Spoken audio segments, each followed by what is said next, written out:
বাবা আমার মতো কপাল পোড়া, আমি জিহাদের মতো কপাল পোড়াই মাজলিসের মধ্যে কে কে নাই আমি বলতে পারবো না। 12 বছর বয়সে মা হারাইছি, মায়ের ভালোবাসা যেই খালার কাছে পাইতাম সেই খালাটাও 3 দিন হারাই গেল। মাদ্রাসা যখন বন্ধ হইতো বাবার বাড়ি যাইতাম না, খালার বাড়ি আমি জিহাদি যাইতাম। 12 বছরের ইলিয়াস খালারে বুকের মধ্যে পাইয়া মার মতো জড়ায় ধরতাম। খালায় গলার মধ্যে একটা সুমা দিয়া বলতো আমার বাজান আসছে, আমার জাদু আসছে। মনের কষ্টগুলো খালার কাছে বলতাম, খালা এইটা খাবো এইটা খাবো। খালা গরিব মানুষ ছিল, খালু গরিব মানুষ ছিল, সাধ্য অনুযায়ী চেষ্টা করতো। বাবা আজকে ইলিয়াসুর রহমান জিহাদির খালাটাও 3 দিন হয়ে গেল, মাওলার ডাকে সারা দিয়ে চলে গেছে।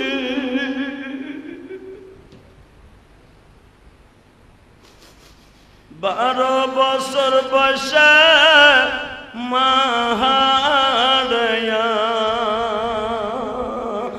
কাছি কত জায়গায়,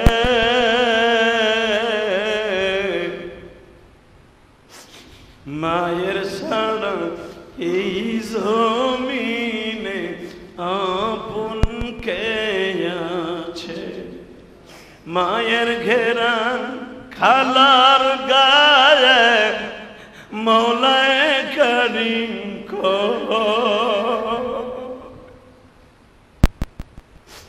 মায়ের ঘেরান খালার গায়ে আল্লাহ তাআলা কো। সেই খালাও চইলা গেল এতিম আমি। আল্লাহ তুমি যে ঠাই রাখো ভালো রাখো মা খালা, তোমার কাছে কেঁদে কেঁদে দোয়া করে। আমার ভাইরা বন্ধুরা, শুধু আজকে একটা কথাই পর্যন্তই রাখবো, এই দুনিয়ায় যার মা নাই বাবা নাই সে বুঝবা মা কি জিনিস গো, সেই বুঝবা। কিন্তু মা যদি চলিয়া যায়, যদি আমার মতো খালার কাছ থেকে মায়ের আদর পাও, তোমার আর বুঝাইতে হবে না খালা কি জিনিস গো। আর আমার খালা এত ভালোবাসার পিছনে একটাই কারণ ছিল, আমার খালাকে জীবনে একটা সন্তান আল্লাহ দান করে নাই বাবা। আমরা 3টা ভাই ছিলাম, আমার খালার জানের জান প্রাণের প্রাণ। ওই খালারে গত 2 দিন আগে কবরে শোয়া চোখের পানি দিয়া মালিককে বুঝায় বুঝায় কইছি, মালিক আমি গুনাহগারকে যে আদর দিয়া ভালোবাসা দিয়া জন্ম দিয়া যেই খালা কবরে গেল, ওই খালারে তুমি কবরে দেখে রাখো। 1 মাস আগের থেকে আগুন জ্বালাইছে, ওই দুনিয়ার সবচেয়ে দামি দামি কয়লা ডালছে, সবচাইতে জ্বালানি সব জ্বালাইয়া জ্বালাইয়া বাবা এত আগুনের প্রখরতা বাড়ছে। 3 মাইল উপর দিয়া যদি কোনো পাখি উড়িয়া যায় তো ওখান দিয়ে মোমের মতো গলে যায়, এত আগুনের তেজ। ইব্রাহিম খলিল ওই আগুনের মধ্যে কেমনে ফেলল? 1 কিলোমিটারের পরে বাড়ি ঘর শুদ্ধ আগুন হয়ে গেছে, ওখানে নিবা কেমনে? বিশাল বড় গাছের পর গাছ জোড়া দিয়া দিয়া দিয়া দিয়া দিয়া সরব গাছের মতো বানানো হইল। 100 উলঙ্গ মহিলাকে বাবা সরব গাছের নিচে ল্যাংটা করে খাড়া করে। আমার আব্বা চোখটা বন্ধ করে বলে, মালিক রে তুমি আমার কেনই বা পাঠাইলা? জীবনে মার স্তনের দুধ খাইয়া বড় হইলাম, 7 বছর বয়সে বাবা কই একটা ডাক দিলাম, বাবারে 5 বছর বন্ধু দেখলাম, 12 বছর বয়সে জেলখানায় আসলাম, 17 বছর বয়সে এখন আগুনের মধ্যে তুমি আবার জ্বালায় দাও, কোনো দুঃখ নাই, কিন্তু আগুনের ভিতরে যাওয়ার পরে তোমারে পামুনি।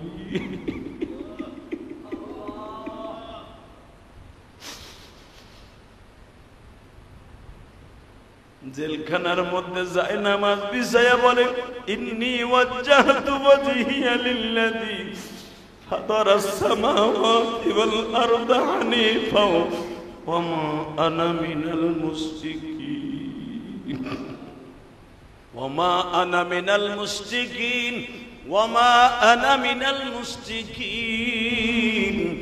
আল্লাহ ইন্নী ওয়াজ্জাহতু মানে কি আমি তোমার দিকে চোখটা মুখটা ঘুরাইলাম, হানিফা ওয়া মা আনা মিনাল মুশরিকিন, জীবনে কোনোদিন আমি মুশরিকদের অন্তর্ভুক্ত না।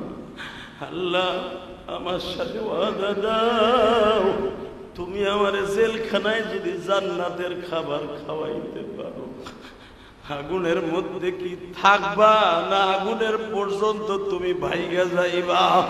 বলেন আমার আব্বা ইব্রাহিম, আপনার আব্বা ইব্রাহিম 40টা পরীক্ষা দিছে, 40টা পরীক্ষায় তার জীবনে বাদাম first class first golden plus পাইয়া আমার মওলার বন্ধু হইয়া খলিল হইছে।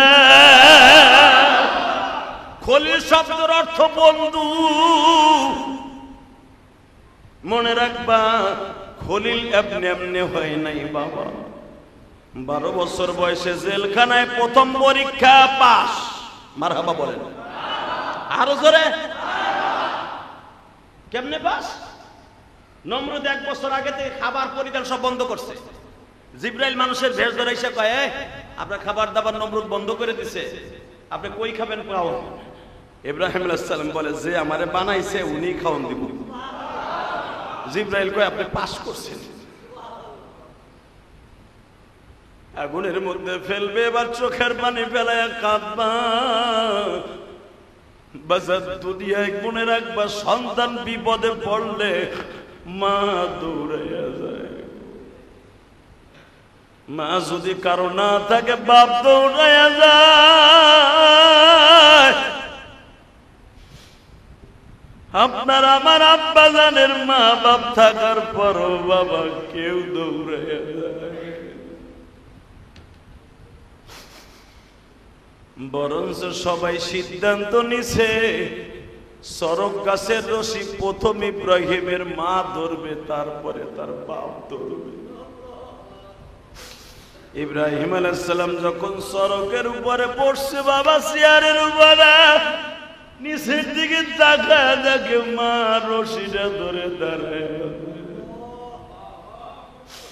মার দিকে চোখটা ঘুরায় বলে, মারে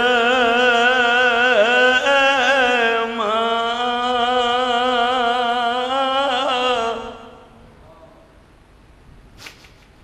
আমি কি তোমার নালায়েক সন্তান মা?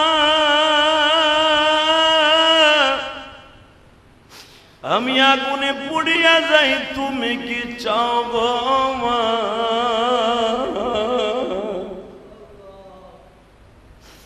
আল্লাহ খলিলের মা বলে, আমি মা চাই তুই মরি। তখন আমি লাল হয়ে যাইতাম, তুমি তোমার চাদর খুলিয়া আমার মাথায় বাঁধা দিয়া বলতাম, আমার ছেলেটা রোদ্রে লাল হয়ে গেছে। আব্বা আমার পানির পিপাসা লাগলে তুমি না খাই আমারে খাওয়াইতা, আমার চেহারা সুন্দর বিদায়। আব্বা আজকে তুমি আমার জেলখানার থেকে বাইর করার পরে রশিটা তুমি ধরলা, তুমি একটু নমরুদের হাতটা ধরে অনুরোধ করো যেন আমারে আগুনে না ফেলায়। আব্বাও জোরে জোরে চিল্লাইয়া কয়, তোর মতো পোলা আমার লাগবে না, তুই আগুনে পুইরা ছাই হয়ে যা। আমি দেখবো আমার জাতির পিতা ইব্রাহিমের সাথে কে কে জান্নাতে যাইতে চাও গো। এই মসজিদের মধ্যে কার যেন জনম দুঃখিনী মা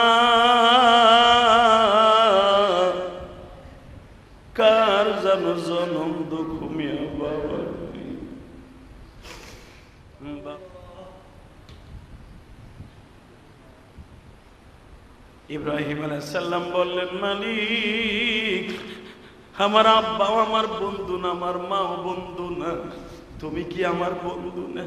আল্লাহ ডাক দিয়ে কই, ইব্রাহিম রে, দুনিয়ার সবাই ভুলে যাইতে পারে, আমি মালিক তোরে বলতে পারি নাই, আমি মালিক তোরে বলতে পারি নাই, আমি মালিক তোরে বলি নাই। ইব্রাহিম, তোরে জেলখানায় খাবার দিছি, আগুন নামে আর এক জেলখানায় তোরে ফেলাবো, ওখানে খাবার দিব, তুই আমারে বলিস না। বিপদে পড়িলে ডাকবা আল্লাহ তাআলার নাম। বলেন, বিপদে পড়িলে ডাকবো আল্লাহ তাআলার নাম। ইমাম আবু হানিফা রাহমাতুল্লাহ আলাইহি 1-2 বছর না, জালিমের কারাগারে বাজান 11 বছর পর্যন্ত জেল খাটছে।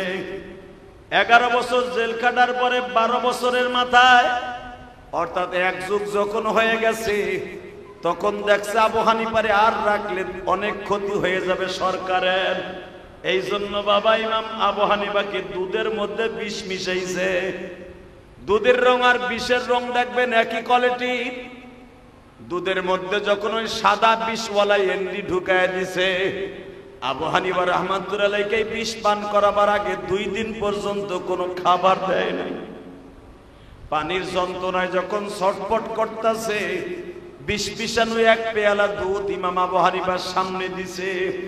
আসলে এটা আমার আল্লাহর খেলা, বোঝার কোনো সিস্টেম নাই।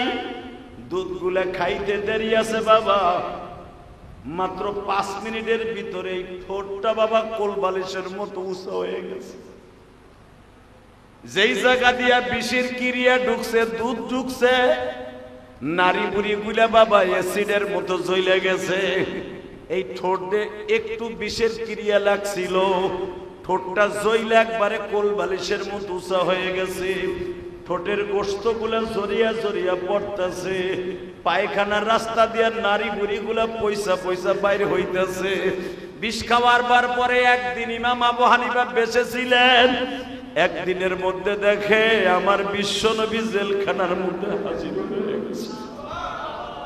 ইমাম আবু হানিফাকে বুকের মধ্যে নিয়ে আমার বিশ্বনবী বলে, আবু হানিফা রে, কষ্ট নিস না, আমার কলিজার টুকরা হাসান, আমার ফাতেমার কলিজার টুকরা সন্তান, বড় সন্তান হাসান, হাসানকে তো ইয়াসিন বিষ খাওয়াইয়া শহীদ করছে।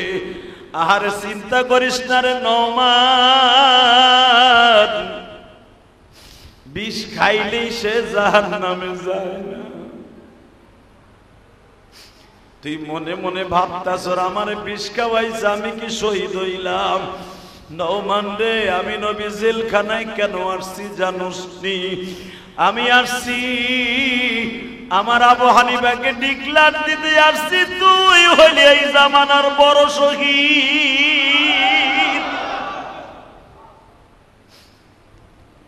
আবু হানিফা রাহমাতুল্লাহ ইন্তেকালের আগে আমার নবীর দেখে মুস্কি মুস্কি হাসে।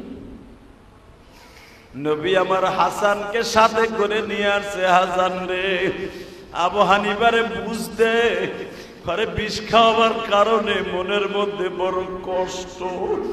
আমি শহীদ হইলাম, বিষ খাইয়া হইলাম কেন? আমার মালিক আমার বিষের ক্রিয়ায় মারল। আমার হাসান তুই বলিয়া দে, কিয়ামতের মাঠে যখন জান্নাতে মানুষ শহীদরা যাবে, আমি হাসানের গাড়িতে, ইমাম নওমান তুমি আমার গাড়িতে জান্নাতে যাইবা। কেন? আমার 3 নাম্বার বিবি আমি হাসানকে দুধের সাথে বিষ খাওয়াইছি। আমি যদি বিষ খাই আমি হাসান শহীদ হইতে পারি, তুমি নওমান অর্থাৎ আবু হানিফা তুমিও শহীদ। বাজান মনে রাখতে হবে, এই পৃথিবীতে অনেক উলামা একরাম আছে যাদেরকে জেলখানার মধ্যে শহীদ করা হয়। নাহমাদুহু ওয়া নাস্তাঈনুহু ওয়া নাস্তাগফিরুহু ওয়া নু'মিনু বিহি ওয়া নাতাওয়াক্কালু আলাইহি ওয়া নাউযু বিল্লাহি মিন শুরুরি আনফুসিনা ওয়া মিন সাইয়্যাতি আ'মালিনা من يهده الله فلا مضل له ومن يضلله فلا هادي له. الذي أرسل رسوله بالهدى ودين الحق ليظهره على الدين كله وكفى بالله شهيدا.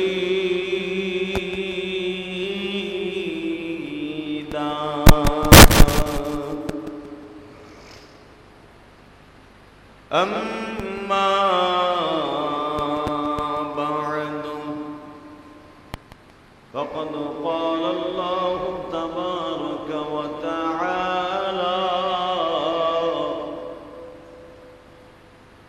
فأعوذ بالله من الشيطان الرجيم.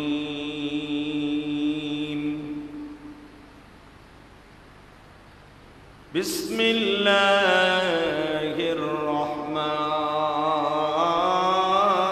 الرحيم.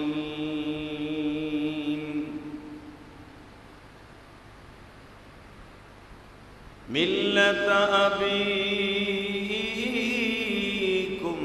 إبراهيم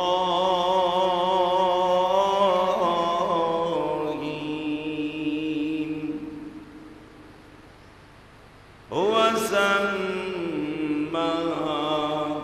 المسلمين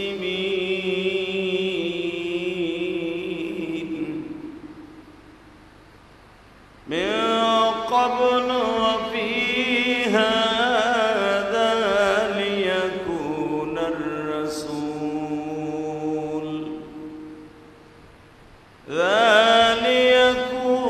الرسول شهيدا عليكم وتكونوا شهداء على الناس.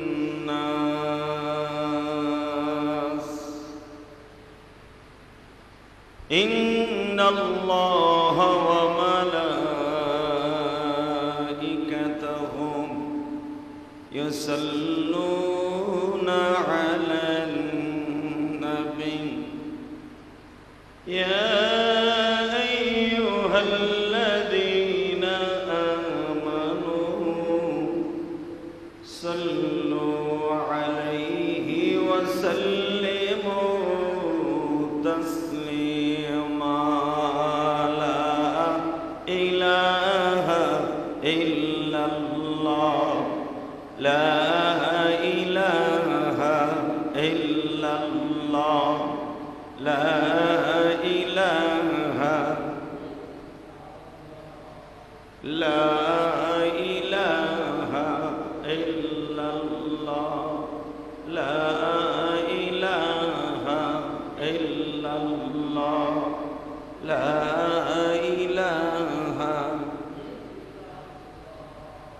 لا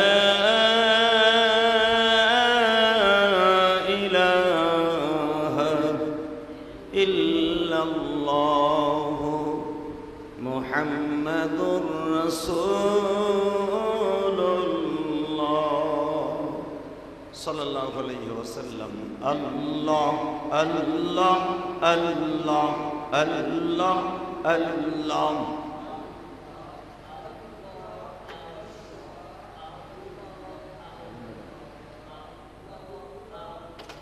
الله الله الله الله الله الله لا إله إلا الله محمد رسول الله. আল্লাহর জাকিরিন শাকিরিন মুহিব্বিন মুবাল্লিগিন আল্লাহর প্রিয় মাহবুব বান্দারা, আল্লাহ সুবহানাহু ওয়া তাআলার দপ্তরে লাখ কোটি শুকরিয়া আদায় করছি যে মহান প্রতিপালক আপনাকে আমাকে পবিত্র জুমার দিনে আল্লাহর ঘরে আগে আগে এসে বসবার তৌফিক দান করেছেন। ওই মহান সত্তার শুকরিয়া জোরে সরে বলি আলহামদুলিল্লাহ। সবকিছুর মালিক আল্লাহ। সবকিছুর মালিক কে? হায়াতের মালিক যিনি, রিজকের মালিক তিনি, সুস্থ রাখার মালিক তিনি, অসুস্থ রাখার মালিকও তিনি। আল্লাহ, এই দুনিয়ার নিয়ম হলো আসছি একা, যাব একা, সাথে কেউ যাবে না, ঠিক না বেটি? দুনিয়ায় সিস্টেম আছে, আল্লাহ রাব্বুল আলামিন কারোর রিজক একটা দানা তার দুনিয়ায় বাকি থাকতে আল্লাহ কাউকে জমিনের থেকে বিদায় করবেন না। এটা আল্লাহ পাকের নিদর্শন, আল্লাহ পাকের ক্রেডিট। একটা দানা পানি, একটা রিজক এই জমিনে তার বাকি থাকতে আল্লাহ এই দুনিয়ার থেকে তাকে নেবেন না।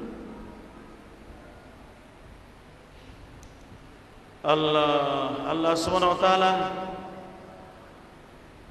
তার কালামে কালিমের মধ্যে বলেন, হায়াতের মালিক আমি, রিজকের মালিক আমি,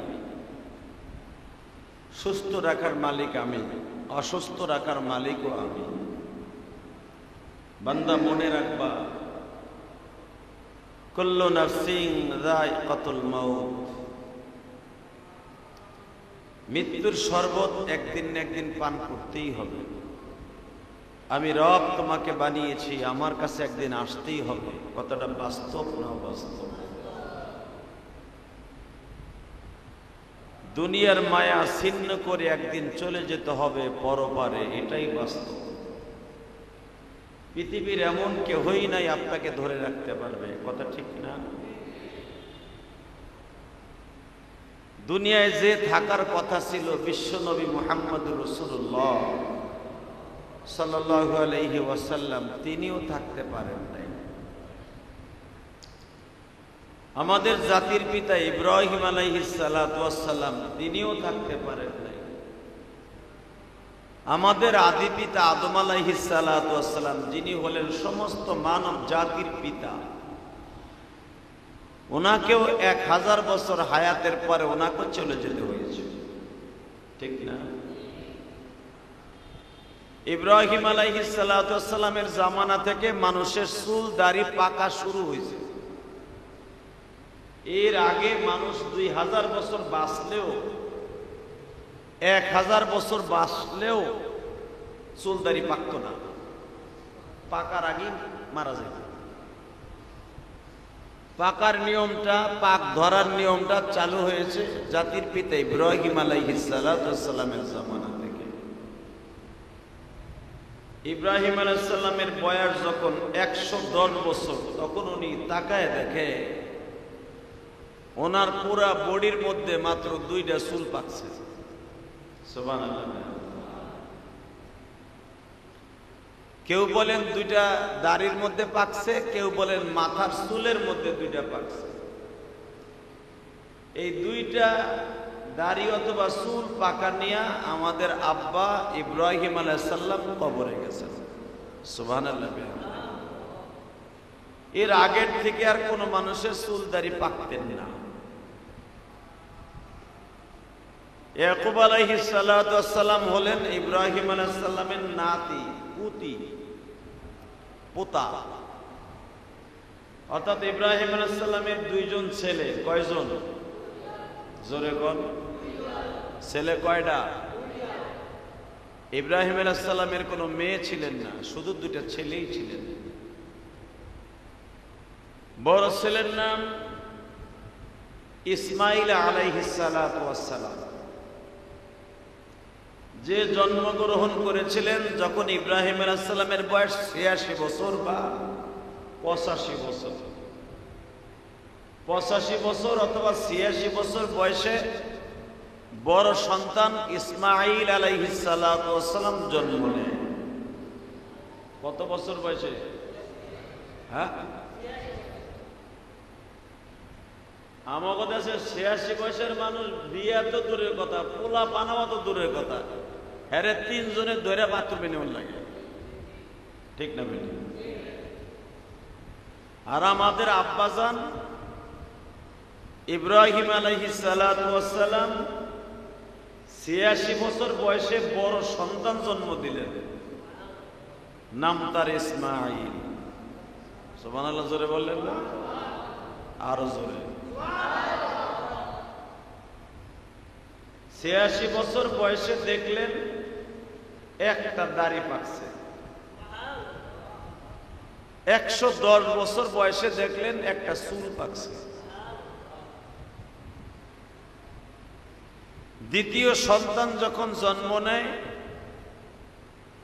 তখন ইব্রাহিম আলাইহিস সালাতু ওয়াস সালামের বয়স ছিল 99 বছর। কত? 86 থেকে 99 কত বছর ডিস্টেন্স? হ্যাঁ, হিসাব করতে কালকে ওটা লাগবে। 86 থেকে 99 কত বছরের ডিস্টেন্স? হ্যাঁ, 13। 12 বছর বয়সে, 12 বছর পরে ইসমাইলের ছোট ভাই ইসহাক আলাইহিস সালামকে আল্লাহ দান করলেন। হালাকি ইসহাক আলাইহিস সালামের আসার কথা ছিল আগে, কারণ ইসহাক আলাইহিস সালামের মাকে বিবাহ করছেন ইসমাইল আলাইহিস সালামের মায়ের বিবাহের অন্তত বহুত বছর পরে। সুবহানাল্লাহ বলেন। কেউ কেউ বলেন 8 বছর, কেউ বলেন 10 বছর পরে মা হাজারাকে বিয়ে করেন। কিভাবে? প্রথম বিয়ে করেন মা সায়রাকে। যেদিন ইব্রাহিম আলাইহিস সালাম পাহাড়ের গুহা থেকে 7 বছর পর্যন্ত পাহাড়ের গুহায় ছিলেন, জন্মগ্রহণ করেছেন পাহাড়ের গুহায়, বড় হয়েছেন পাহাড়ের গুহায়, আল্লাহর কুদরতি খাবার দিয়ে ইব্রাহিম আলাইহিস সালামকে 7 বছর পর্যন্ত পাহাড়ের গুহায় আল্লাহ লালন পালন করছে। তার মা জানেও না যে ইব্রাহিম আলাইহিস সালাম বাইচে আছে না মরে গেছে। জন্ম দিয়া রাইখে আইছে, লালন পালন কে করছে? আরো জোরে। এই কথাই ইব্রাহিম আলাইহিস সালাম মাঝে মাঝে দোয়ায় কইতেন, আল্লাহরে আক্ষেপ করে বলতেন, আল্লাহ দুনিয়ার বাচ্চাগুলি যখন জন্ম নেয় নানি তারে কোলে নেয়, নানি না থাকলে দাদি তারে কোলে নেয় গো মালি।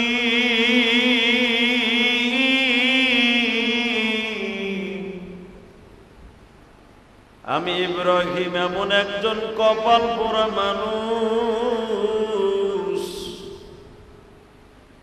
জীবনে কেউ জন্মের পরে আমার গালের মধ্যে একটু মধু দেয় না,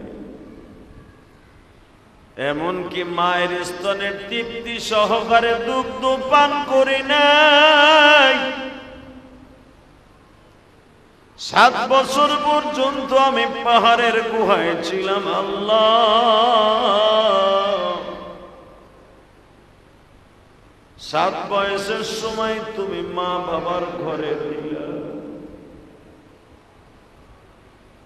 আমার আব্বা আমাকে প্রথম যখন দেখলো আমি তার সন্তান 7 বছর পর্যন্ত পাহাড়ের গুহায় ছিলাম, আমার বাবা আমার মাকে অনেক টর্চারিং করেছে, এতদিন কেন জ্বালাইলি না? স্বাভাবিক, আমি জন্মদাতা পাপ যদি হয়ে থাকি। ইব্রাহিম আলাইহিস সালামের বাবা প্রথম অস্বীকার করছিলেন যে অবশ্যই তুই এটারে পালক আনছিস। 7 বছর পর্যন্ত আমার ছেলে জন্ম নিছে, পাহাড়ের গুহায় বড় হইছে, হুট করে তুই আমার আইনা বলতেছ এইটা তোমার পোলা, নাম ইব্রাহিম, এটা আমি মানি না। যদি আমার ঔরসের হয়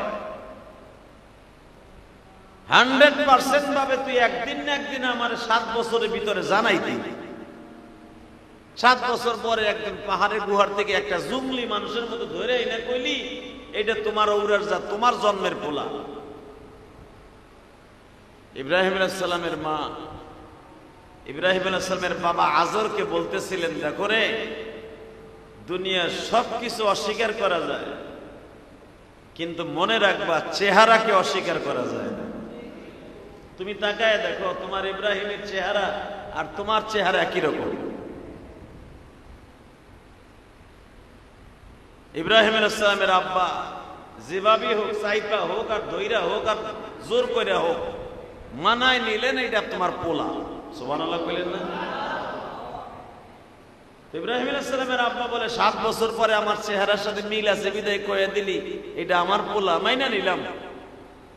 কিন্তু ও যদি কোনোদিন এমন একটা অঘটন ঘটায়, এটার দায়িত্ব কিন্তু আমি না।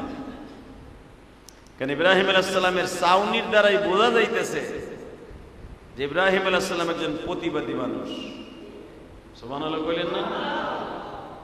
দেখবেন যারা সমাজের প্রতিবাদী হয় ওরা ছোটকাল থেকেই প্রতিবাদী, ছাত্র জীবন থেকে প্রতিবাদ করে আসে, সমাজের অন্যায় দেখলেই প্রতিবাদ করে, আছে না নাই? অনেকে আছে চোখ দিয়ে দেখতেছে আকাম কুকাম হইতেছে, পিঠ মুড়ায় জায়গা না দেখেও না দেখার দাম করে, দৌড় যা হয় অজ্ঞাতাতে আমার কি। যারা সত্যিকারে পুরুষ, মানুষ নামে কলঙ্ক না, এরা অন্যায় দেখলে সহ্য করতে পারে না। কথা বাস্তব না বাস্তব? এই যে উলামায়ে কেরাম, আল্লাহ সবাইকে আলেম বানান না, মনে রাখবেন। উলামায়ে কেরাম যখন দেখবেন কোরআন হাদিসের পরে কোন আক্রমণ আসছে, কোরআন হাদিসকে ইন্ডিকেট করে কেউ কথা কয়, সে যে দলেরই হোক, উলামায়ে কেরাম আর চুপ করে বসে থাকতে পারে না। ফাঁসি দিবে, জেল কাটাবে, সমাজে নষ্ট হবে, তাকে তোহমাত দিবে, সমাজ থেকে তাকে বহিষ্কার করবে, সমাজ থেকে তাকে বাদ দেওয়া হবে, দুনিয়ার সব মানুষ তার বিরোধী যাবে, ওই পরোয়া তখন উলামায়ে কেরাম করে না। ওটা ঠিক না বেঠিক? জোরে বলেন, আরো জোরে। উলামায়ে কেরামের মুখ কেউ বন্ধ রাখতে পারে না, কারণ জাতির পিতা ইব্রাহিমের শিক্ষা উলামায়ে কেরামের ভিতরে আল্লাহ ঢুকাই দিয়েছে। ইব্রাহিম আলাইহিস সালাম বাবার কাছে আইসাই জিজ্ঞেস করে, আব্বা তুই আমার আব্বা কস, তুই কোনদিন তোর বাপরে দেখছো? বলে, একটা জিনিস মনে রাখবা, তোমার রক্ত আমার গায়ে আছে, এই রক্তের বেলাডে তোমাকে আব্বা বলে দিয়েছে।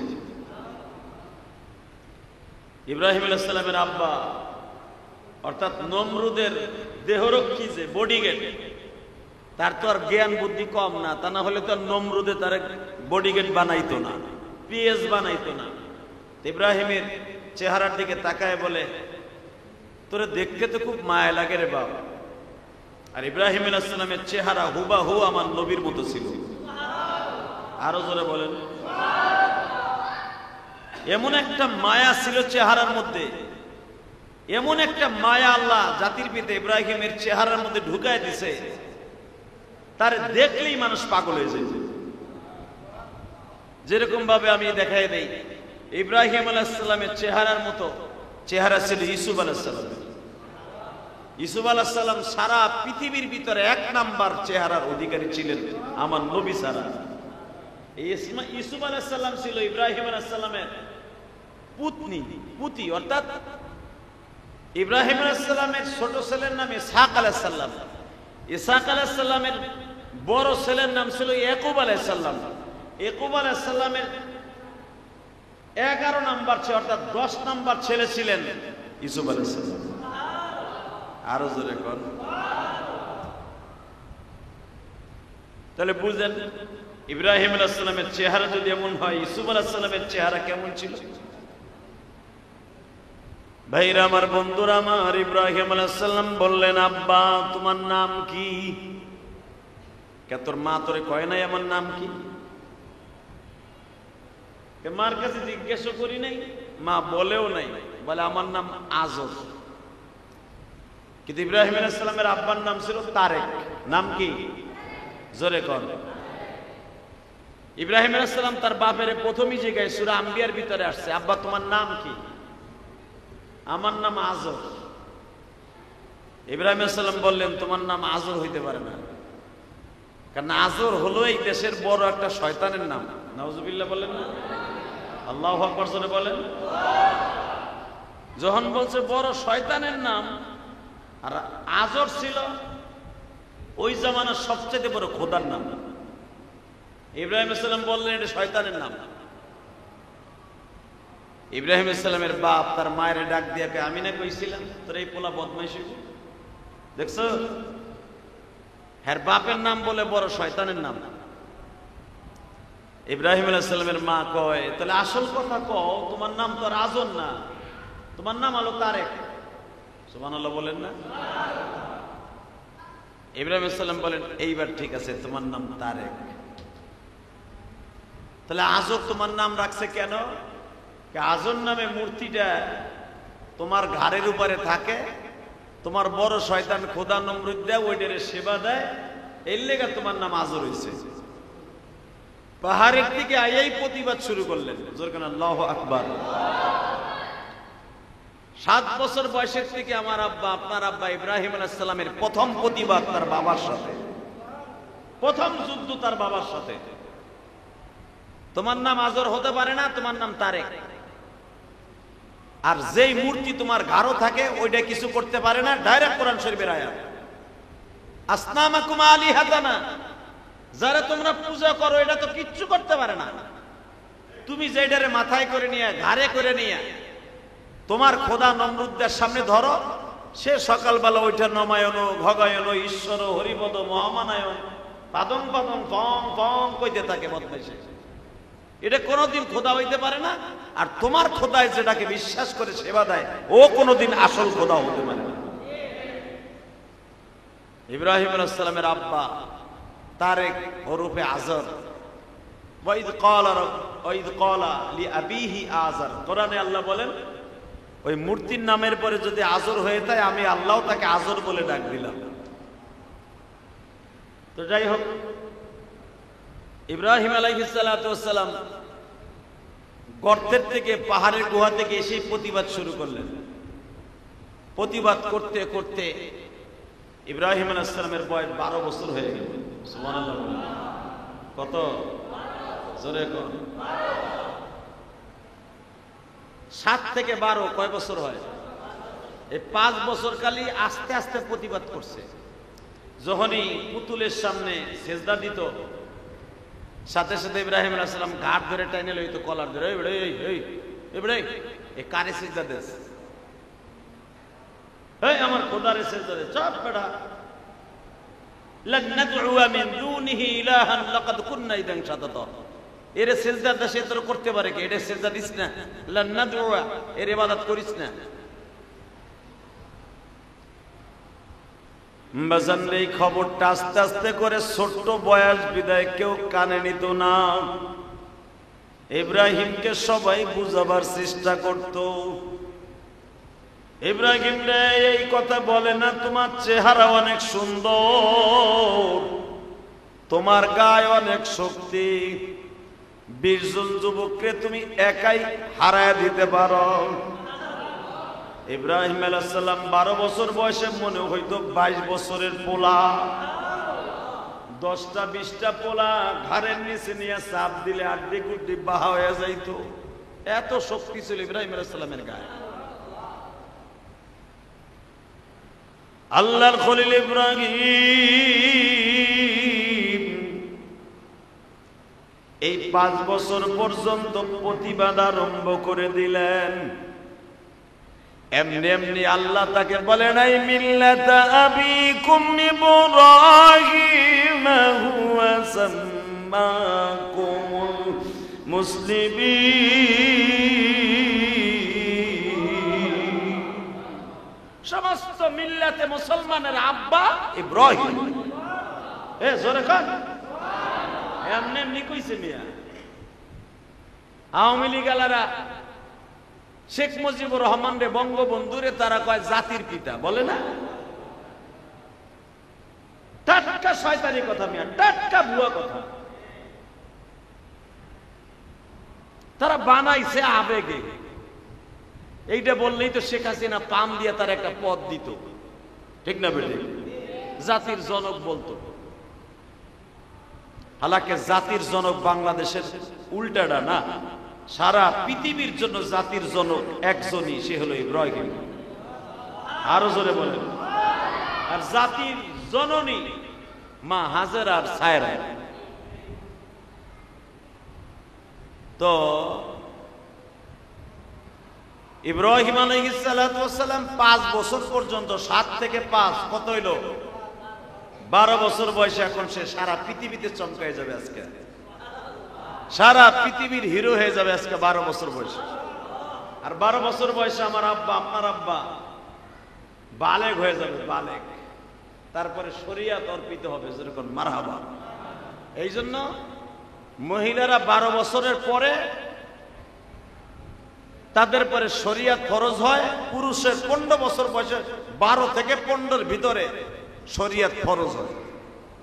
তো 12 বছর বয়সে আমার আব্বা যান, আপনার আব্বা যান শরিয়াত প্রণীত হবে।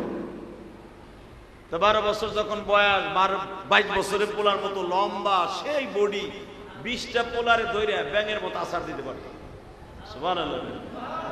20টা যুবক ইব্রাহিম আলাইহিস সালামের বয়সের ধরে মনে করতে একটা কেলার খোয়া, কেলার পাতা।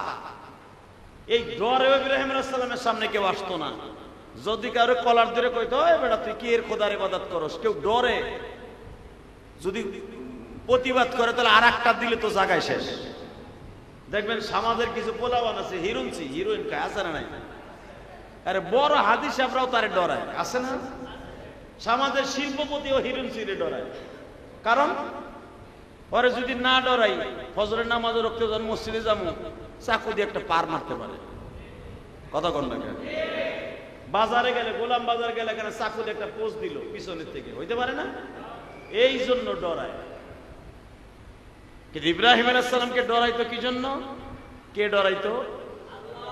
ডরানোর শক্তি কে দিত? ইব্রাহিম আলাইহিস সালাম নিজের থেকে কিচ্ছু করতেন না, আল্লাহর হুকুমই সব করতেন। সব খবরটা খোদার কাছে, অর্থাৎ নমরুদের কাছে পৌঁছে গেল 12 বছর বয়সে। ইব্রাহিম আলাইহিস সালামের আব্বা চিন্তা করলো, ওরে যে জেনে ধরছে, এক খোদার জেনে, ওরে এইটারে শেষ করতে হইব। কেমনে? সে সিস্টেমটা হলো এই, ওরে খোদা বেচার লেগে বাজারে পাঠাবো। 12-13টা খোদা পুতুল দিয়া মেলার সময়, ওই যে সরস্বতী পূজা আছে না, সরস্বতী, এই সময় দেখবেন পুতুল বানায় বানায় বাজারে বিক্রি হয়।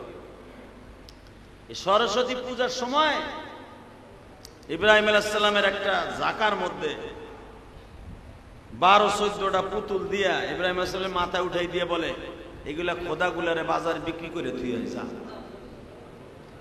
সূরা আম্বিয়ার ভিতরে আসছে, ইব্রাহিম আলাইহিস সালাম চিন্তা করলো, এটাই আমার জীবনে বড় সুযোগ। 12 বছরে মানুষ এত বড় এক জাকা লইয়া 12 জন খোদা মাথার মাথায় সালাম বাজারে যায়।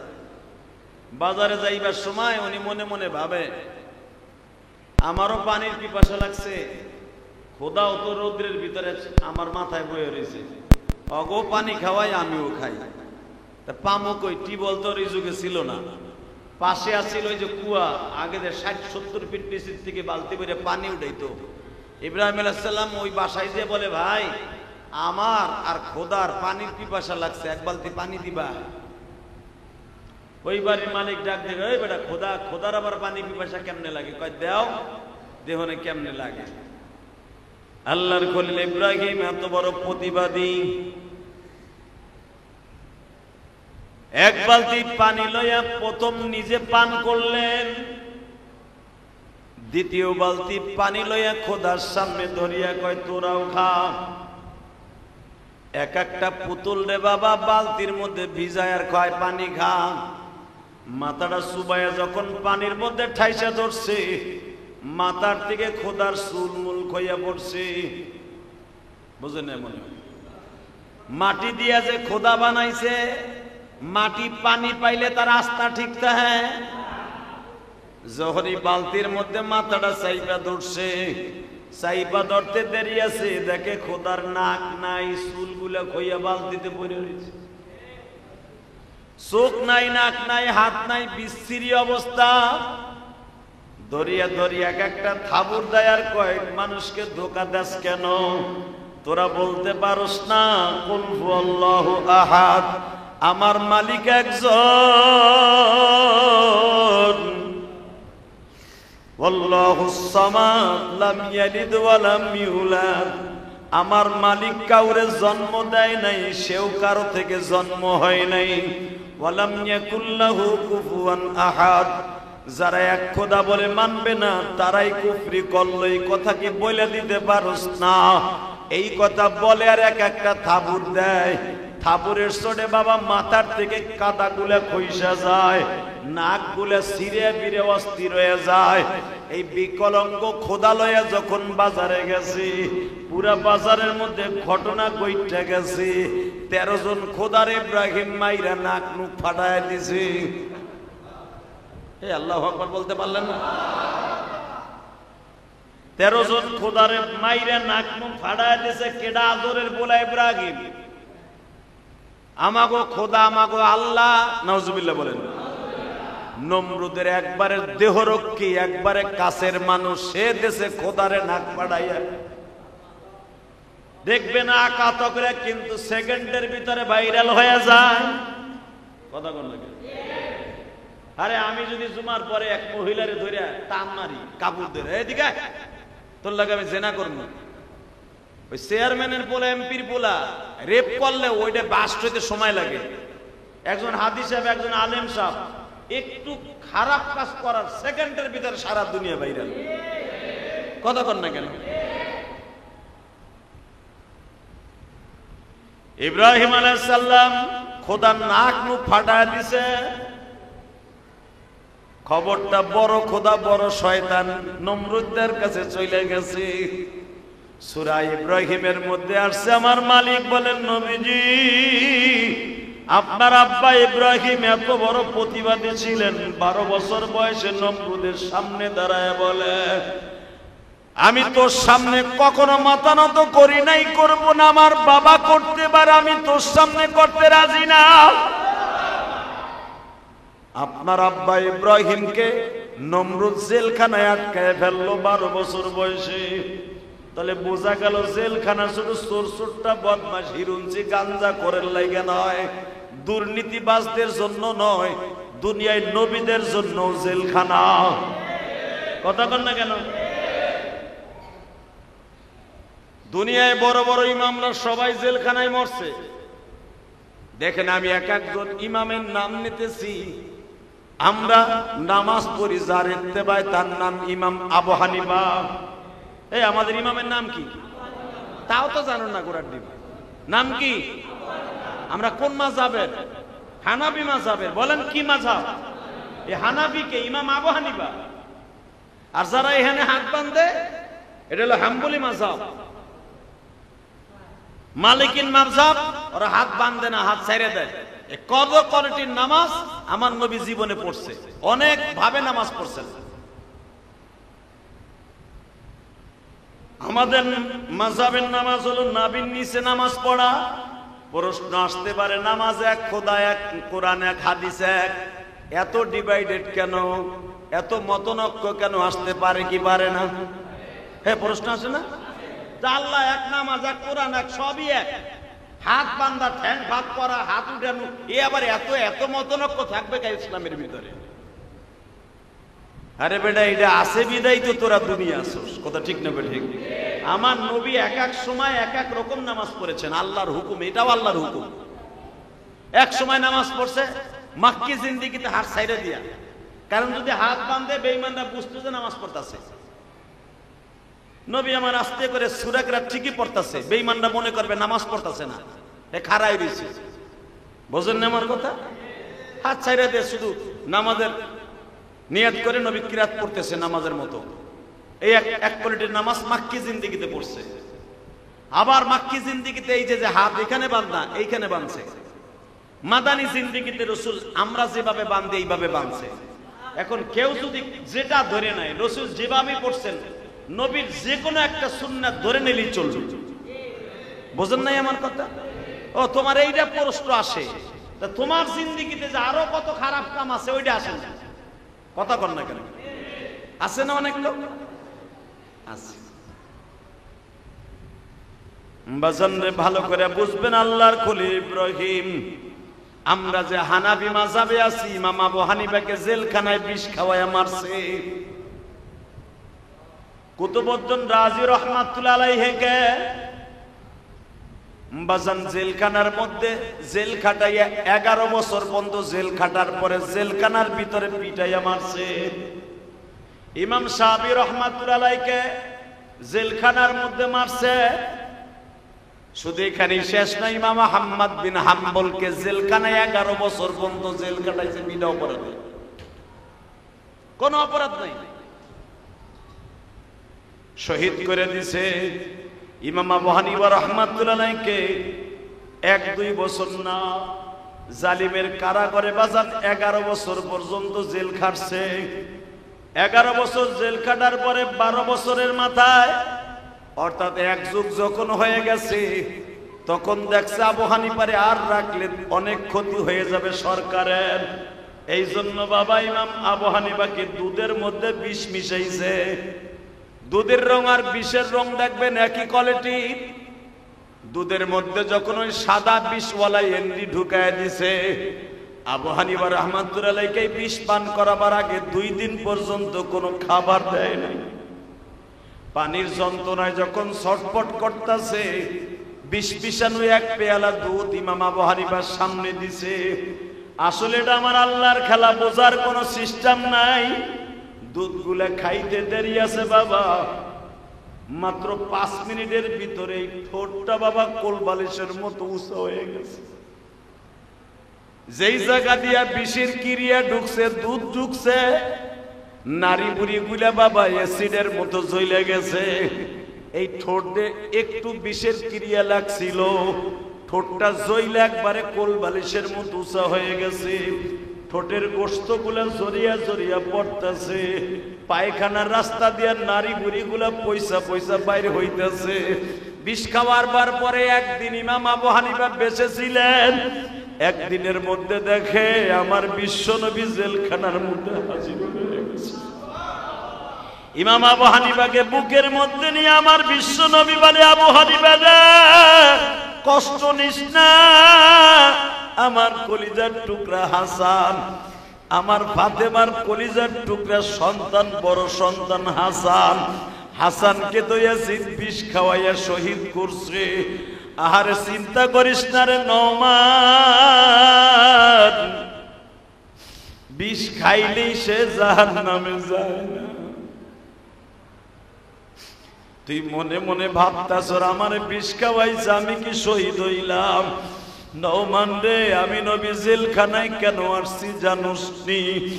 আমি আসছি আমার আবু হানিফাকে ডিক্লার দিতে আসছি, তুই হইলি এই জামানার বড় শহীদ। আবু হানিফা রাহমাতুল্লাহ ইন্তেকালের আগে আমার নবীর দেখে মুস্কি মুস্কি হাসে। নবী আমার হাসানকে সাথে করে নিয়ে আসছে। হাসান রে, আবু হানিফারে বুঝতে ঘরে বিষ খাওয়াবার কারণে মনের মধ্যে বড় কষ্ট। আমি শহীদ হইলাম, বিষ খাইয়া হইলাম কেন? আমার মালিক আমার বিষের ক্রিয়ায় মারল। আমার হাসান তুই বলিয়া দে, কিয়ামতের মাঠে যখন জান্নাতে মানুষ শহীদরা যাবে, আমি হাসানের গাড়িতে, ইমাম নওমান তুমি আমার গাড়িতে জান্নাতে যাইবা। কারণ আমার 3 নাম্বার বিবি, আমি হাসানকে দুধের সাথে বিষ খাওয়াইছি। আমি যদি বিষ খাই আমি হাসান শহীদ হইতে পারি, তুমি নওমান অর্থাৎ আবু হানিফা তুমিও শহীদ। বাজান মনে রাখতে হবে, এই পৃথিবীতে অনেক উলামায়ে কেরাম আছে যাদেরকে জেলখানার মধ্যে শহীদ করা হয়। আছে না? এই যে সাইদের মাল্লামিয়া ইঞ্জেকশন পুশ করে মারছে বেচারা। অক্সিজেনের অভাবে লোকটা মারা গেছে। সবই তো পিজে হসপিটাল, আমি শুনছি কিভাবে তার মারছে। ভালো করে বুঝবেন গো বাবা, জেলখানায় শুধু চোর চোরটা বদমাশ হিরুনসি গাঞ্জা কররা যায় না, জেলখানায় শুধু রেপ কইরা যায় না, জেলখানায় শুধু দুদকের মামলায় যায় না, জেলখানায় শুধু দেশদ্রোহীরা যায় না, জেলখানায় নবীরাও বিনা অপরাধ কইরাও যায়। কথা বল না কেন? আমার আব্বা, আপনার আব্বা 12 বছর বয়সে জাতির পিতা ইব্রাহিম জেলখানায় গেলেন। ইব্রাহিম আলাইহিস সালাম 12 থেকে 17 বছর পর্যন্ত বাবা জেলখানায়। কত বছর হলো? 12 থেকে, মনে রাখবেন 7 বছর বয়সে গুহার থেকে, অর্থাৎ পাহাড়ের গুহা থেকে বাবার বাড়ি। 5 বছর প্রতিবাদ করতে করতে 12 বছর বয়সে জেলখানায় ঢুকলেন। 12 বছর থেকে বাবা কয় বছর? 5-এর সাথে মিল আছে রে? হ্যাঁ, এ বাজান ভালো করে বুঝবা। 5 বছর পর্যন্ত জেল খাটার পরে সিদ্ধান্ত হইল ইব্রাহিমকে আর বাঁচাই রাখা যাবে না। ইব্রাহিমকে কেমনে মারবো? খাওয়ান বন্ধ করো, গোসল বন্ধ করো, পরন বন্ধ করো। আমার আব্বা জান জেলখানায় বইয়া বাবা এমন রং বেরঙ্গের খাবার খাইতো যা নমরুদ জীবনে কোনোদিন চোখেও দেখে না। খাবার দেয়ার মালিককে, না দেয়ার মালিককে? ইব্রাহিম আলাইহিস সালামকে জেলখানার ভিতরে জান্নাতের খাবার খাওয়ায় আল্লাহ। এই খাবার দেখে নমরুদের সহদরসার বলতেছে, ও খোদা, তুমি হয়তো খাওয়ায় দাও না, কিন্তু ইব্রাহিমের খোদায় তারে ঠিকই খাওয়ায়। এটা যদি গ্রামগঞ্জের মানুষ শোনে, জেলখানায় 1 বছর খাবার দেয়া হয় না, কিন্তু ভুনা গোশত, ভুনা রুটি, রং বেরঙ্গের খাবার, যেটা পৃথিবীর কোন গাছে হয় না, সেই ফল ইব্রাহিম খায়। এইটা যদি মানছে শুনে, তুমি খোদারে বাদ দিয়া ইব্রাহিমে খোদা খাওয়া শুরু করবে। ইব্রাহিমে খোদা খাওয়া মানে তার খোদারে মাইনে নেয়া। একটা কাজ করো, তাড়াতাড়ি এইটারে মাইরে ফেলো, আর দেরি করা যাবে না। এটা রাখলেই ঝামেলা, তোমার রাজনীতি টিকে থাকবে না। নমরুদ পরামর্শ চাইতেছে মন্ত্রী, ক্যাবিনেট মন্ত্রীর কাছে। তখন সারা পৃথিবীতে নমরুদের মন্ত্রী ছিল 6,500। কত? সারা পৃথিবীতে মন্ত্রী 6,500 মন্ত্রী ছিল। আপনাদের বাংলাদেশ জরায়ও এক মন্ত্রী আছিল, উনি শ্রীলঙ্কায় বাস করত। এই বাংলাদেশ শ্রীলঙ্কা থেকে শাসন করত। আজকে তাফসিরে দেখলাম ওই নমরুদের বানানো, কারণ এই বাংলাদেশ নমরুদের জামানায়ও ছিল। কথা বলেন না কেন? এই পৃথিবী ভৌগোলিক ভাবে যতটুকু মানুষ বসবাসকৃত হবে, পুরা পৃথিবীটা আল্লাহ 6 দিনে বানাইছে। খালাকাস সামাওয়াতি ওয়াল আরদি ফি 6 আইয়াম। আল্লাহ কোরআনে বলেন ডাইরেক্ট, সারা পৃথিবীতে কিয়ামত পর্যন্ত বাসস্থান যতটুকু জায়গা আমি 6 দিনে বানাইছি। কয় দিনে? জোরে কোন? কয় দিনে? আমার কথা, আমার বাপের কথা, কার কথা? খালাকাস সামাওয়াতি ওয়াল আরদি ফি 6 আইয়াম। আমি সারা দুনিয়া বানাইছি 6 দিনে। জমিন বানাইছি 1 দিনে। কয় দিনে? নদী বানাইছি 1 দিনে, গাছ বানাইছি 1 দিনে, অক্সিজেন বানাইছি 1 দিনে। সুবহানাল্লাহ বলেন না? গেল কয় দিন? হ্যাঁ, ঘোড়ার দিন বুঝো। 60 দিন গেছে। কয় দিন? জোরে কোন? আরো জোরে। এরপরে জমিন তো বানাইছে সমতল, জমিন তো উল্টা পাল্টা করব। পাকিস্তান মাঝে মাঝে, কারণ এই জমিনের নিচে তো পানি, বুঝেন নাই? জমিনের নিচে কি? জোরে কোন? আরো জোরে। এই পানি যদি নিচে থাকে, উপরে যদি থাকে কসুরি ট্যাম, জোয়ার ভাটা এক জায়গা থেকে আরেক জায়গায় যায় কি যায় না? তা কসুরি ট্যামের মতো তো মাঝে মাঝে পাকিস্তান যাবে ইন্ডিয়া, ইন্ডিয়া আসবে বাংলাদেশে। ভাইসা কথা কর না কেন? জ্বর সালনেই তো উড়ে বাংলাদেশে একবার যাবে পাকিস্তান, পাকিস্তান যাবে ইন্ডিয়া। প্রতি বছর লাগবে মারামারি, ও কবে এইটা আমার, ও কবে এইটা আমার।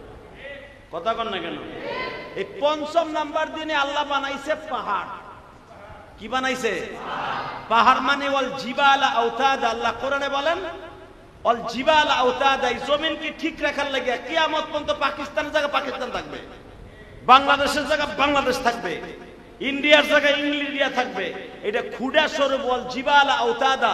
কোরআনে আল্লাহ বলেন এই জমিনকে খুঁটা গাইরা দিলাম পাহাড় দিয়া। আরো জোরে। বাংলাদেশে পাহাড় আছে না নাই? দেখবেন অধিকাংশ পাহাড়গুলো সাগরের পারে। কি লিগা? পাহাড়গুলো আল্লাহ কেন সাগরের সাইডে রেখে দিছে?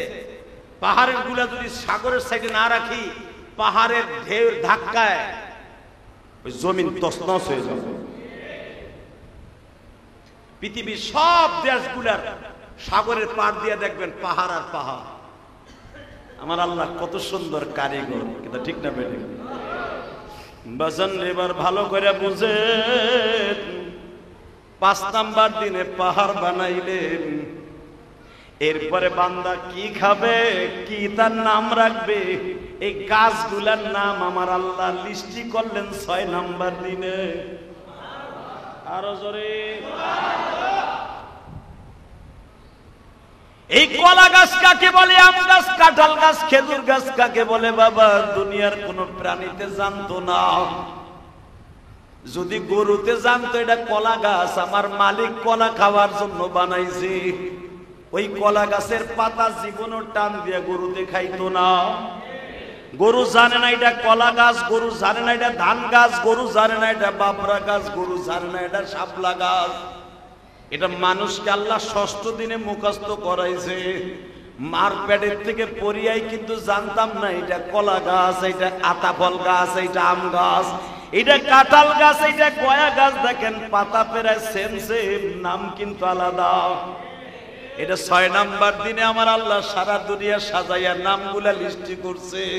আল্লাহ যে কোরআনে বলছে খলাকাস সামাওয়াতি ওয়াল আরদি ফি 6 আইয়াম, আমি দুনিয়া 6 দিনে বানাইয়া নামকরণ 6 দিনে কমপ্লিট করিয়া আমি আল্লাহ এত সুন্দর করে তোদের বাসস্থান বানায়া দিলাম গো। খবরদার বান্দা ভুলে যাস না, আমি রব রে ভুলিস না। আমি রব তোদেরকে দুনিয়ায় চাইরা দিছে, এইগুলা ভোগ করবি তোরা। আমি তোদের জন্য বানাইছি। জীবনে কোনোদিন কাঁঠাল পাইকে গেলে আমি বলবো না আমার 1 প্লেট কাঁঠাল দে। তোর গাছের আম পাইকে যাবে, আমি মালিক পাকা পর্যন্ত দেখা রাখবো। ইন্দুরে বান্দরে যেন তোর গাছের আম না খাইতে পারে, আমি প্রত্যেকটা আমের গাছের গোড়ায় ফেরেশতা নিযুক্ত করে রাখছি। যদি আমি মালিক ইচ্ছা করতাম, আমগুলা যখন আটি হইতেছে এমন একটা ঝড় দিতে পারতাম, তোর গাছের ডাল সুদ্ধা ভাঙিয়ে ফেলতে পারতাম। আমি আল্লাহ যদি ইচ্ছা করতাম, তোর কাঁঠাল গাছে যখন ফুল আসছে আমি এমন কুয়াশা দিতে পারতাম, ফুলগুলো একবারে বটকে হয়ে যেত, তুই আর কাঁঠাল চোখে দেখতি না। আমি মালিক তোর ফলগুলারে দেখা রাখছি কেন জানোস নি? আমের সিজনে আম খাবি, কাঁঠালের সিজনে কাঁঠাল খাবি, গ্যান্ডারির সিজনে গ্যান্ডারি খাবি, আতা ফলের সিজনে আতা ফল খাবি, আনারসের সিজনে আনারস খাবি। আবার 1 ধরনের ফল বানায় রাখছি 12 মাস তুই খাবি, এটার নাম 12 মাইশা ফল। তোর বাড়ির কাছে যে আম গাছ আছে দেখবি ওটা 1 সিজনে আম হয়। তোর বাড়ির কাছে যে কাঁঠাল আছে, দুনিয়ার সব বৈজ্ঞানিক মিলিয়াও তোর গাছে 12 মাসে কিন্তু কাঁঠাল পেতে পারবে না। হ্যাঁ, এইটাকে আবার কলম কাটার সিস্টেম আমি মাথায় মাওলা ঢুকাইয়া দিছি। আমার বান্দা 12 মাস ফল খাইতে চাইবো। মৃত্যু ব্যক্তি মরার সময় কইব আমি আম খামু, মৃত্যু ব্যক্তি বলবে আমি কাঁঠাল খামু। তখন ওই মৃত্যু ব্যক্তির ওসিয়ত পালন করার জন্য ফল কই পাবি? আমি মালিক কিছু গাছ রাইখা দিছি 12 মাস তোদের জন্য ফলের ব্যবস্থা। এইটা দুনিয়ার কোন মালিক পারবে না, আমি মালিক পারি। কেন করছি জানোস নি?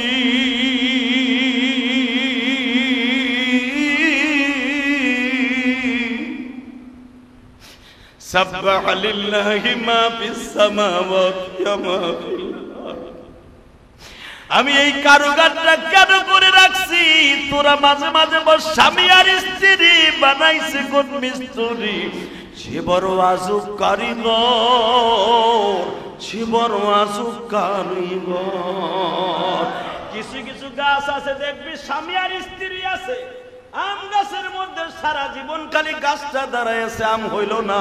তাল গাছের মধ্যে দেখবেন কিছু কিছু তাল গাছ আছে জীবনে তাল হয় না। বাজান কিছু কিছু খেজুর গাছ আছে জীবনে কোনোদিন খেজুর হয় না। আমার মালিক বলে এখানেও স্বামী স্ত্রী আছে, হাঁসের মধ্যেও স্বামী স্ত্রী আছে, কাঁঠাল গাছের মধ্যেও স্বামী স্ত্রী আছে, মানুষের মধ্যেও স্বামী স্ত্রী আছে। দুনিয়ায় অনেক জায়গায় আমি সব স্বামী আর স্ত্রী বানায় রাখছি। কেন বানাইছি জানোস? তোরা বুঝিয়ে লবি আমি মালিক সব পারি। আবার দেখে লবি সুরাটটা একবারে মহিলার মতো, কিন্তু বাজান তারে মানুষে হিজড়া কয়। সে পুরুষও না মহিলাও না, সব মহিলার আকৃতি, কিন্তু বাজান রে তার স্ত্রী লিঙ্গ নাই, পুরুষ লিঙ্গ। কথা বল না কেন? এ বান্দা আমারে কেমনে বুঝা যাচ্ছে? আমার মতো ক্ষমতাশালী পৃথিবীতে কেউ নাই। যদি আপনি একটা হিজড়ারে জিজ্ঞাসা করেন তোর মনে কি কষ্ট, যার ভিতরে মহিলার আশঙ্কা বেশি, অর্থাৎ সব মহিলাদের মতো চুল মহিলাদের মতো, নাক মহিলাদের মতো, চেহারা মহিলার মতো, কিন্তু বাবা তার স্ত্রী লিঙ্গ নয়, তার পুরুষ লিঙ্গ। আবার দেখবেন বাবা পুরা বডি হইতেছে পুরুষের মতো, বাজান দেখবেন তার স্ত্রী লিঙ্গ আছে, পুরুষ লিঙ্গ নাই। আবার কিছু কিছু হিজড়া আছে স্ত্রী লিঙ্গ আছে, পুরুষ লিঙ্গ আছে, আছে না নাই? আমার মালিক বলে এই এলামত গুলা কেন রাইখা দিছি জানোস? আমি মালিক সব পারি, এটা প্রমাণ করে দিলাম, আমি সব প্রমাণ করে দিলাম। আমার আব্বা জানে ইব্রাহিম, আমি দেখবো জাতির পিতা ইব্রাহিমকে কে কে ভালোবাসো বাবা।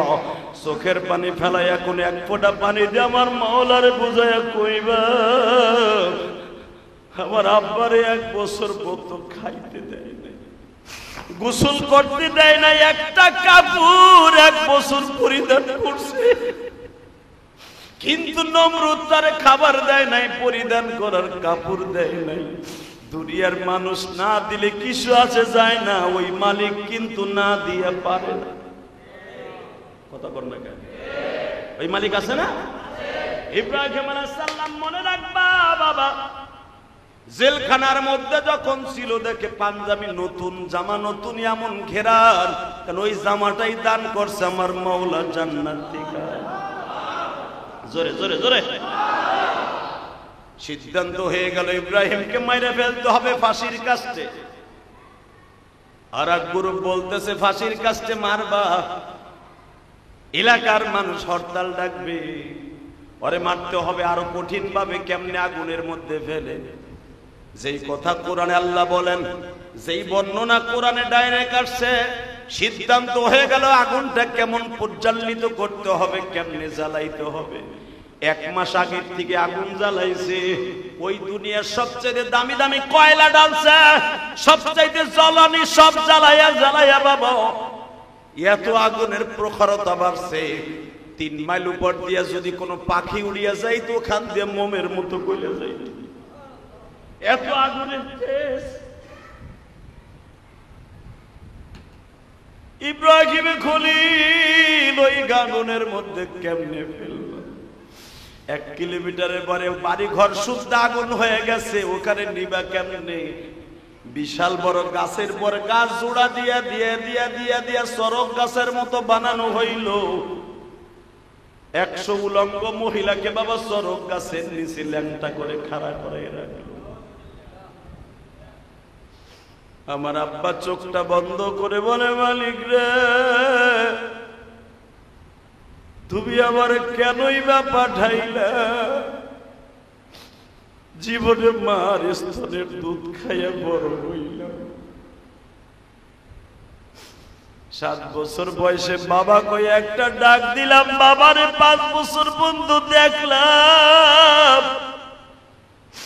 12 বছর বয়সে জেলখানায় আসলাম, 17 বছর বয়সে এখন আগুনের মধ্যে তুমি আবার জ্বালায় দাও, কোনো দুঃখ নাই। কিন্তু আগুনের ভিতরে যাওয়ার পরে তোমারে পামুনি।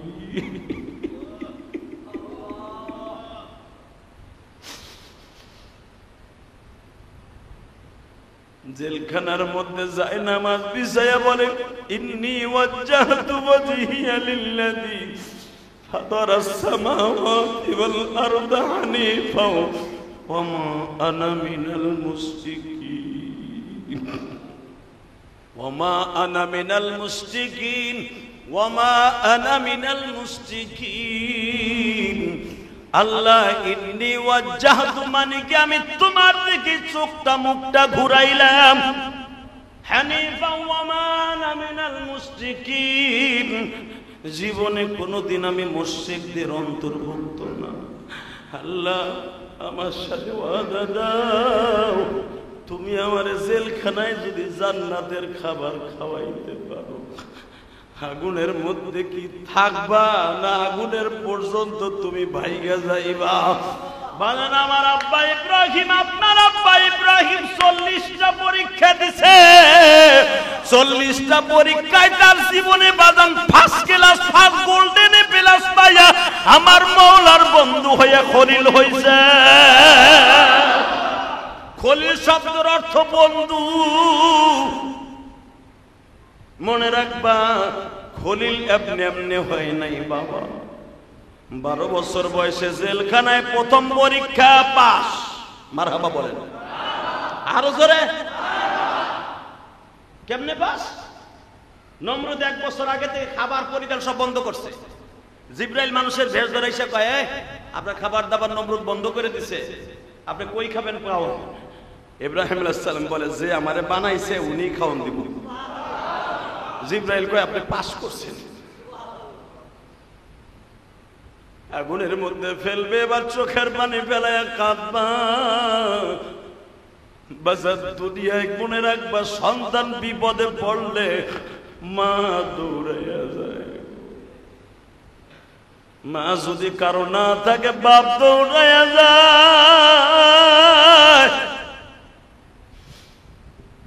আপনার আমার আব্বা জানের মা বাপ থাকার পরও বাবা কেউ দৌড়াইয়া যায়। বরঞ্চ সবাই সিদ্ধান্ত নিছে সরক গাছের রশি প্রথম ইব্রাহিমের মা ধরবে, তারপরে তার বাপ ধরবে। ইব্রাহিম আলাইহিস সালাম যখন সরকের উপরে পড়ছে বাবা চেয়ারের উপরে, নিচের দিকে তাকায় দেখে মা রশিটা ধরে দাঁড়ায়। মার দিকে চোখটা ঘুরায় বলে মারে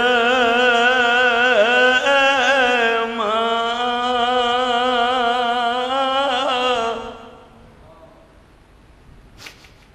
আমি কি তোমার নালায়েক সন্তান মা? আমি আগুনে পুড়িয়া যাই, তুমি কি চাও গো মা?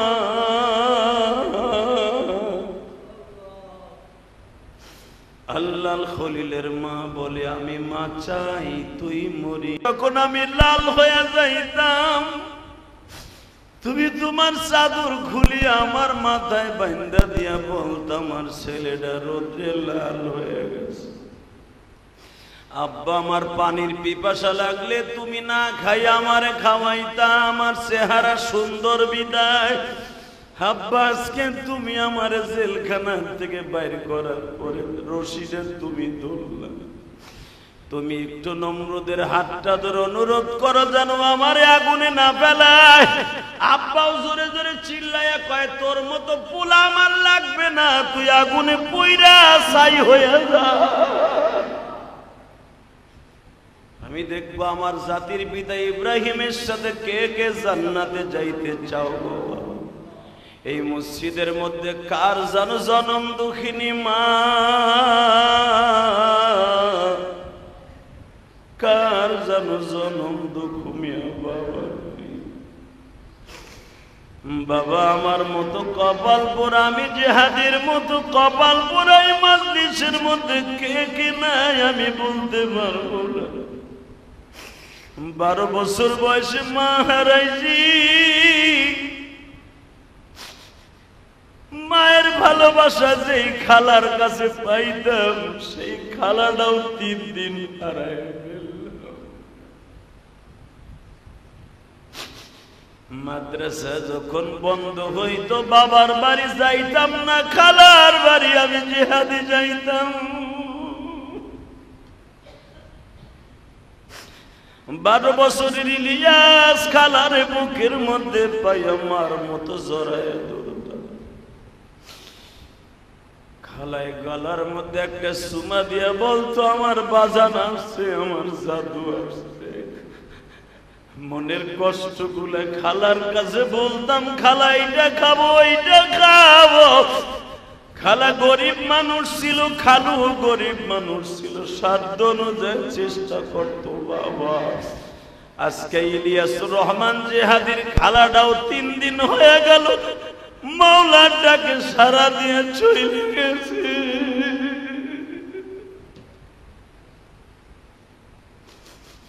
12 বছর বয়সে মাহারায়া কাছি কত জায়গায়,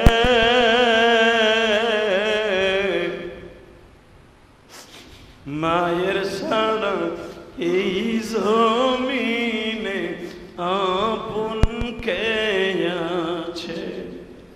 মায়ের ঘেরান খালার গায়ে মৌলায়ে করিম কো,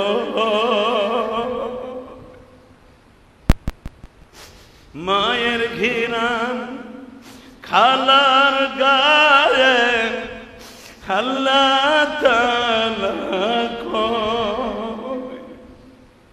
সেই খালাও চইলা গেল এতিম আমি। আল্লাহ তুমি যে ঠাই রেখো ভালো রেখো মা খালা, তোমার কাছে কেঁদে কেঁদে দোয়া করে। আমার ভাইরা বন্ধুরা, শুধু আজকে একটা কথা পর্যন্তই রাখবো, এই দুনিয়ায় যার মা নাই বাবা নাই সে বুঝবা মা কি জিনিস গো, সেই বুঝবা। কিন্তু মা যদি চলিয়া যায়, যদি আমার মতো খালার কাছ থেকে মায়ের আদর পাও, তোমার আর বুঝাইতে হবে না খালা কি জিনিস গো। আর আমার খালা এত ভালোবাসার পিছনে একটাই কারণ ছিল, আমার খালাকে জীবনে একটা সন্তান আল্লাহ দান করে নাই বাবা। আমরা 3টা ভাই ছিলাম, আমার খালার জানের জান প্রাণের প্রাণ। ওই খালারে গত 2 দিন আগে কবরে শোয়া চোখের পানি দিয়া মালিককে বুঝায় বুঝায় কইছি, মালিক আমি গুনাহগারকে যে আদর দিয়া ভালোবাসা দিয়া জন্ম দিয়া যেই খালা কবরে গেল, ওই খালারে তুমি কবরে দেখে রাখো।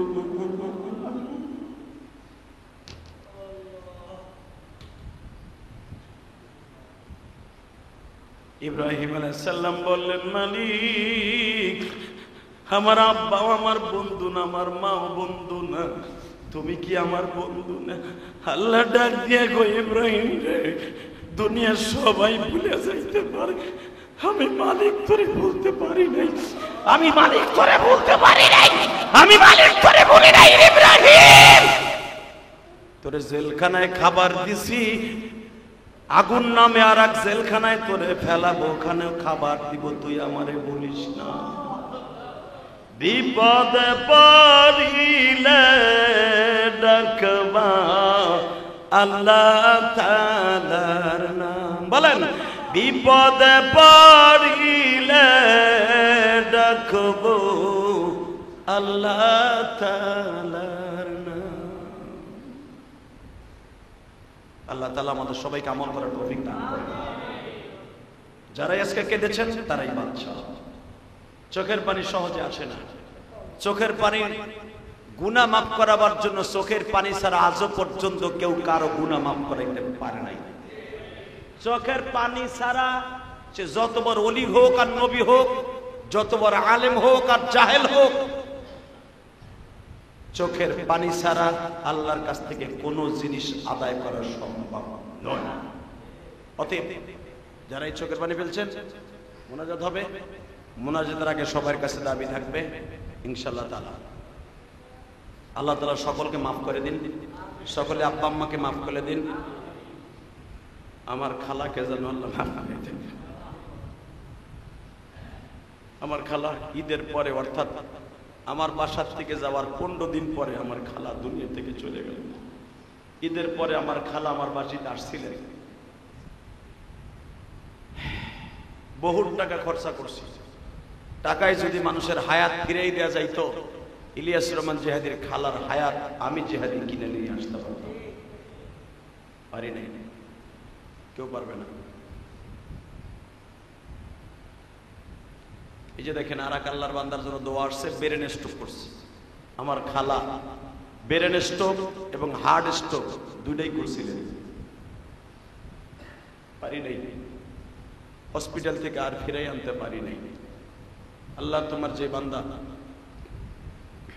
ব্রেন স্ট্রোক করেছে, আল্লাহ সুস্থ করে দাও। ব্রেন স্ট্রোক যে কত কষ্টের, এটা আমার খালা দুনিয়ার থেকে দেখে গেছে। যারা ব্রেন স্ট্রোকে মারা যাবেন, আল্লাহ তাদের জীবনের সব গুনাহ মাফ করে দিবেন। হার্টের রোগে যারা মারা যাবেন, আল্লাহ জীবনের সব গুনাহ মাফ করে দিবেন। ডায়াবেটিসের রোগে আক্রান্ত হয়ে যারা মারা যাবেন, আল্লাহ তাদের জীবনের সব গুনাহ মাফ করে দিবেন। কিছু কিছু রোগের ধারণা আছে, ডাইরেক্ট আল্লাহ তাকে মাফ করে দিবেন। যদি সে মুসলমান থাকে, মৃত্যুর আগ পর্যন্ত তার ঈমান থাকে, ঈমান থাকতে হবে। আল্লাহ তাআলা আমাদের সবাইকে কবুল করেন, আল্লাহুম্মা আমিন। ربنا ظلمنا أنفسنا وإن لم تغفر لنا وترحمنا لنكونن من الخاسرين ربنا فاغفر لنا ذنوبنا وكفر عنا سيئاتنا وتوفنا مع الأبرار মালিক রে, মুসল্লিদেরকে কি দিয়ে বুঝ দিব? যারা হাত তুলছে মালিক, এদের মধ্যে কার যেন জনম দুঃখিনী মা নাই। আমের সিজনে আম খাই, লিচুর সিজন লিচুর খাই, কাঁঠালের সিজনে কাঁঠাল খাই। এত মানুষ কি খায়, কিন্তু জনম দুঃখিনী মা নাই।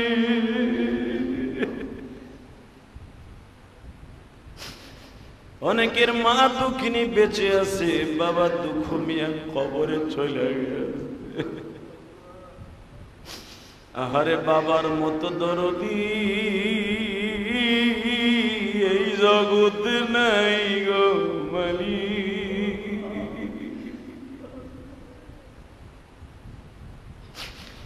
এই গরমের মধ্যে এখন তো কারেন্ট হয়েছে, এমন লোক আছে গ্রামের বাড়ি কারেন্ট ছিল না। আমি সন্তান ঘুম আসতো না, তালের পাখা দিয়ে মা বাতাস দিত। মা বাতাস দিতে দিতে ঘুমায়া পড়তো, বাবা আবার পাখাটা হাতে নিত।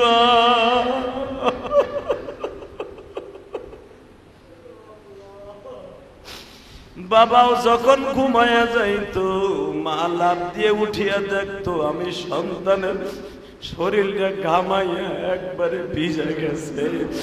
মা পাখা অন্ধকারে তালাশ করে না পাইয়া কাপড়ের আঁচল দিয়া শরীরের ঘামগুলা মুছাইয়া দিয়া আবার কাপড়ের আঁচল দিয়াই মা বাতাস দিয়ে আরম্ভ করে দিত। যেই মা দর করে পারল গো মা, তুমি তো অন্ধকার কবরে ঘুমাই রইলা।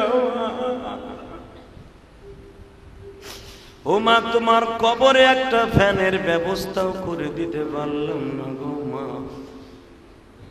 আল্লাহ তোমার কাছে একটাই দরখাস্ত, এই মসজিদে যারা আমার সাথে আমিন আমিন বলছে, এদের মা দক্ষিণীর কবরটারে জান্নাতের বাগান বানায় দিও। এদের বাবার কবরটা জান্নাতের বাগান বানায় মালিক। আল্লাহ তোমার কাছে একটা দরখাস্ত, আমার খালারে তুমি কবরে মাইরো না গো, আমার খালা বড় দুঃখিনী, আমার খালু বড় দুঃখ মেয়া, জীবনে তাদের গর্ভে একটা সন্তান দান করো নাই, দোয়া করার মতো তাদের আমরা ছাড়া কেউ নাই। তুমি না বলছো যারা নিঃসন্তান, যাদের কোনো সন্তান নাই, সারা দুনিয়ার সন্তানই তাদের সন্তান। আল্লাহ সারা দুনিয়ার আলেম ভাই আমার খালার সন্তান, আমি আলেম হিসাবে মুসলমান হিসাবে সারা দুনিয়ার মুসলমান আমার খালার সন্তান। আল্লাহ মুসল্লিরা যারা কেঁদে কেঁদে দোয়া করছে, এদের চোখের পানির খাতিরে আমার খালার কবরটা জান্নাতের বাগান বানাই দিও, আমার খালুর কবরটা জান্নাতের বাগান বানাই দিও। হয়তো জীবনে অনেক অন্যায় করছে, আমার খালারে মানুষ যখন জিজ্ঞেস করতো তুমি যে এইটা করো এইটা করো, তোমার কে দেখবো, আমার খালা বলতো আমার ইলিয়াস আছে, আমার ভাইগনার আলেম আছে, আমার জন্য দোয়া করবো।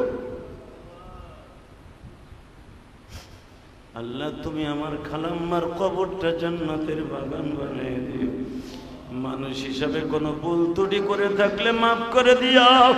তার জীবনের কোনো এমন কোনো কষ্ট নাই সে দুনিয়ায় পায় নাই। সবচেয়ে বড় কষ্ট সন্তানের কষ্ট, এটা লই এই দুনিয়ার থেকে চলে গেছে। যেই মহিলার সন্তান নাই তার মতো হতভাগিনী এই জমিনে আর কেউ নাই, তার মতো দুঃখিনী আর কেউ নাই গো। আল্লাহ যেই মা বোনদের সন্তান নাই, সন্তানের ব্যবস্থা করে দিও, দোয়া করার মতো মানুষ বানায় দিও। আল্লাহ মসজিদ মাদ্রাসায় যারা দান করে তাদের দানগুলা কবুল করে নিও। আল্লাহ আমার মায়ের ওসিয়ত ছিল মসজিদ বানানো, আল্লাহ বানাইতেছি, তুমি কবুল করে নিও। আল্লাহ আমার খালা ইন্তেকালের দিনে জানাজায় বসিয়া বলছিলাম, খালায় যে আমার খালু যেই মসজিদে নামাজ পড়তো ওই মসজিদে 1 লক্ষ টাকা দিয়ে আসছি। আল্লাহ তুমি এর ওসিলায় আমার খালা খালুকে মাফ করে দিও। হয়তো তার সন্তান থাকলে দান করতো, আমি সন্তানের জায়গায় বসিয়া দান করে দিয়ে আসছি। আল্লাহর ওসিলায় তুমি আমার খালা খালুরে মাফ করে দিও। ওয়াসাল্লাল্লাহু তাআলা আলা খায়রি খালকিহি মুহাম্মাদি ওয়া নূরি আরশিহি সাইয়্যিদিনা বিরহমাতিকা।